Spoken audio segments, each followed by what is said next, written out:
اتاق آینه داران 1.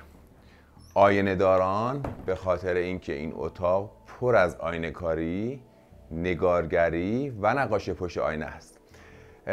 این اتاق 2 تا پنجره داره رو به حیات شاهسواران که اگر دوست داشته باشید میتونید پنجره ها را باز کنید.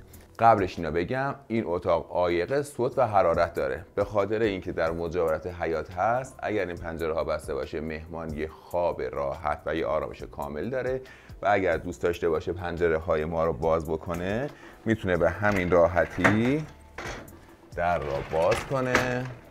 کنار این میز که از در و پنجره های خود این خونه ساخته شده بشینه چاییش را با ویوی شاهنشین ما میل بکنه. این اتاق فرش دستباف داره و سیستم تهویه هوایی مطبوع. این یک اتاق استاندارده برای یک اقامت بی‌نظیر. توی این اتاق از در و پنجره های قدیمی خود این خونه کار شده با شیشه های رنگی اورجینال که به عنوان عنصرهای تزیینی توی خود خونه به کار رفته. این اتاق هم مثل اتاقهای دیگه از رانر، کوسن، پرده، پشتری، آباژور همه از جنس قلمکار و همگون با تزیینات اتاق استفاده شده.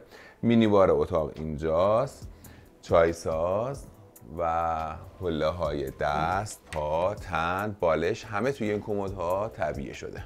سرویس بهداشتی استاندارد مجهز به والهنگ، حوله خوشگون و تزیینات ویژه. تزیینات ویژه کاشی های قاجاری کاخ گلستانه که برای این سرویس باز طراحی شده و استفاده شده.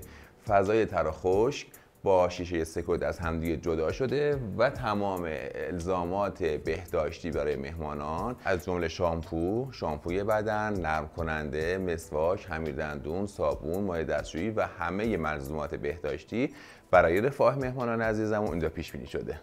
منتظر دیدار شما در اتاق آینه داران 1 هستیم. به امید دیدار.